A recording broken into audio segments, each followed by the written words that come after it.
Good afternoon, Chandra here from Chandra Easton from StarAstrologyHealing.com. Just here to continue my brief chats about this ancient land and my travels around Central Australia. You can use the search function on my website, type in Central Australia or this ancient land, and you'll find all the various places that I've been and different chats. I'm here today to talk to you about water serpents, and this is because I'm visiting Serpentine Gorge. Yes, so Serpentine Gorge is one of the many beautiful gorges in the string of hills that stretch to the west of Alice Springs, known as Jericha. Yes, and part of the Dreamtime stories about this place is that it's inhabited and it's the home of a large and fierce water serpent people. Water serpent, and that people only ever really go there if they're desperate for water, and it's a haven for animals. The other thing that is said about Serpentine is that you have to placate the water serpent before you approach the waterhole if you want a drink. You certainly have to bring no weapons, and you have to sing in order to bring peace and harmony. The other thing that this area is noted for is the wedge-tailed eagle. So as an astrologer, I find this quite interesting because the water serpent is well, it's clearly one of the water signs, and my mind goes to Scorpio, and then the wedge-tailed eagle's governed by Scorpio, and the very name of the region Serpentine is very scorpionic, and it's one of the permanent places of water in this district. I've been there before, and I do remember that last time when we travelled there as a group, we had some fairly scorpionic kind of internal transpersonal processes happening. Anyway, so I wandered up, it's about 1 kilometre in to the gorge, along a fairly easy path, and you come to this very pristine, very quiet place. So I sat there for a while, spoke to the beings of place, felt connected to the rocks, was not under any threat by the water serpent. Basically I felt at peace, with no shadow scorpionic issues rising up. I was greeted by willy wagtails, a caterpillar, lots of sunshine, and then I decided to take the eagle path, the path to the lookout. And as I said, Scorpio has, Scorpio has 3 totemic animals, the snake or the serpent, or in this case a water serpent, the eagle, that's the personalities one, the eagle, which is the souls, and the phoenix, which is the symbol of the arisen Scorpio. So I've taken the soul path, path of the wedge-tailed eagle, and it's a fairly steep, I think it's a 15-minute climb. Took me a little longer. I stopped a few times along the way. One of the first things I noticed were those incredible rocks. And if you read anything about the geology of Central Australia, then it's becomes very evident that we had an inland sea here millions of years ago, and there's evidence of this inland sea on these rocks. I mean, beautiful ridges, and these are just rocks alongside the path. There's literally, I'm sure, hundreds of them if one was to look.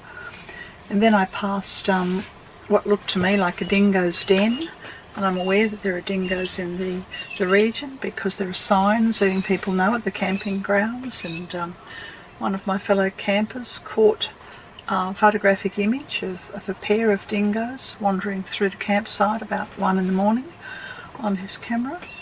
Anyway, this looks like a dingo's den to me, and then up and up I went past the incredible rock formations until the vista of the West McDonald's Jericha opened up, and I found myself sort of seated on ledges in the eagle's position.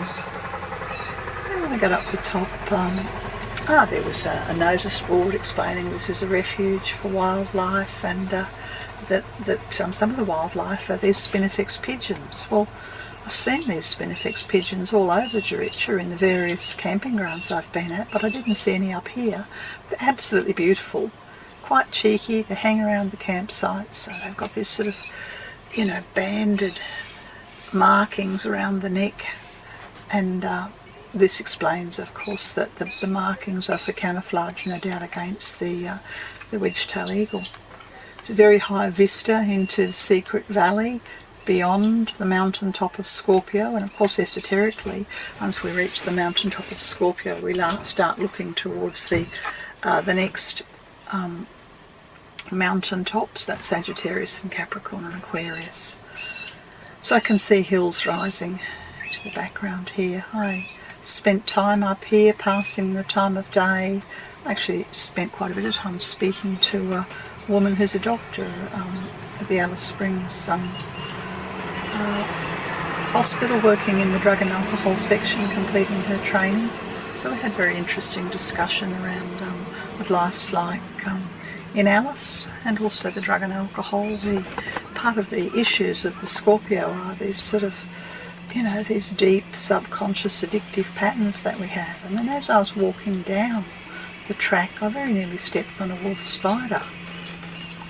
Well, I'm pretty certain it's a wolf spider, and I didn't feel inclined to poke it to see whether it was just pretending to be asleep, or in fact if it was going to sting me, because of course it's a long way down if you've been bitten by a wolf spider.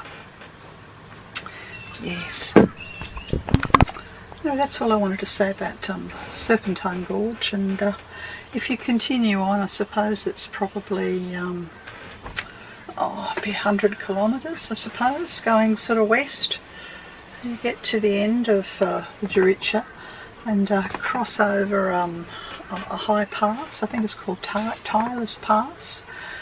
And then you can see ahead of you this incredible landmass known as Narulu. Narulu or Goss's Bluff. And I'd been trying to get to this place for a little while. The meter and I'd been trying to get there, but it was purported to be a difficult road in. But I'd heard this particular morning that the road had just been graded. So I decided, well, now's as good a time as any to see if I can manage the road into Narulu. Now when I came over the hill at Tyler's Pass and saw this incredibly large landmass in the distance, well, you see, I hadn't long passed the sacred the sacred mountain that is that looks like a pregnant woman lying on her side, and that of course leads down to Red Bank Gorge as part and parcel of Mount Sunda. And then when I come over and I saw this, now I really didn't know what the place was about, but I saw a warrior lying entombed. Now of course that may well be just the vision and the image that comes to me, so I can see the warrior's head and facial features at the right hand side of the bluff, and I felt like it was an entombed place. So I thought, isn't it interesting, maybe there's something to do with death there. Anyway, when I arrived, I read the boards about how the caretaker, and her name's Mavis Malbunka, and and she's a person traditional owner from the Ipalira outstation west of Hermannsburg, and that her people have opened a part of this very sacred place up for tourism. Not the whole area, but they believe that it belongs to people and to their ancestors, and that their ancestors' spirits welcome visitors. Yes, and so I was very interested to read and to hear that it is Aboriginal freehold land, and that there's a not-for-profit organisation who lease the land back to the Northern Territory government, and it's also registered as a sacred site. It's known as a place to be shared and a place of education and teaching, And clearly many of the people who work for National Parks and Wildlife, they come out here, the Indigenous people come out here to receive teaching and training, which is really, really lovely to see. And then I was reading about the legend of Narulu. And the first image is of an Aboriginal child in the womb. And then as I read, I realised that in the Dreamtime there were a large group of women who were dancing across the sky as the Milky Way, and they were the stars taking the form of women. And during their ceremonial dance of the Milky Way women, a mother put her baby aside, resting in his turna, or torna, that's a wooden baby carrier. And the torna toppled over the edge of the dancing area and fell to the earth. And the baby fell down into the ground, and his turner fell hard on top of him. And at the place where it crashed into the ground, rocks were forced up from underneath, forming the circular walls, very worm-like, embryo, just enclosing of the fetus, the embryo in the womb, the circular walls of Narula. The Milky Way baby was covered with sand and hidden from view. The mother as the evening star and the father as the morning star are still looking for their child, their missing baby. Well, I'm an astrologer and I found this story beautiful. And you know, my first impression was that it was a brave or a warrior who'd been entombed. And then when I get here, I discover that actually it's a grieving father and a grieving mother, and it's an entombment place of a Milky Way baby, a star baby. Yes. Okay. So I thought you would be interested to hear that story, and it's lovely to see the images that are here of the father of the child. And the Milky Way baby's been covered with sand, and there's the mother and the father still looking for their child. So I'd driven successfully and easily into Narulu, and I was inside this womb, but I wanted to go up, and of course there's a lookout. And so I started upon the path, and I came upon some geological explanations of what this landform is, which basically says that it's a colossal crater, hundreds of metres across the plain. In fact, it's 5 kilometres wide. And the satellite image has been taken since, I think, the 1950s. Yeah, and they know that there was a comet that hit the Earth at this place with such force that it literally shot all the soil and created this buffer, this ring of hills, which is the outer womb protecting the Milky Way baby. Yes, so it's known in geological terms as an impact crater, and it's 142 million years old. Yeah, okay. And they draw some parallels here to craters, you know, from Hiroshima and things like that. This is an enormous geological event that has occurred back in the ancient time. And there is a map somewhere in the conservation area which indicates the restricted area. So obviously it's a very sacred site, and it's been used for ceremonial purposes. It's also used, or has been used in the past, for hunting grounds. And I did notice that a mountain nearby is called Mount Pyroclast, which makes me wonder, was there volcanic activity as well as a crater coming about from a comet hitting the Earth? Anyway, I took the relatively easy, kind of steep, you know, path, up, from a knoll, so that I get a better bird's eye view, if you like, of the extent of the crater from this comet. Across the spinifex plains, and people in the paths below look like ants, and I don't think you can even see any human habitation down there right at the bottom. But, you know, it got me thinking, and really what I was thinking about was how small we are, how we are like ants. and how an event, a geological event from out of space, like a comet, can change fundamentally forever life on Earth. And of course this is held, you know, one of the images of the, it's this image here of the baby falling with their cradle on top of them and all the rocks being displaced, you know.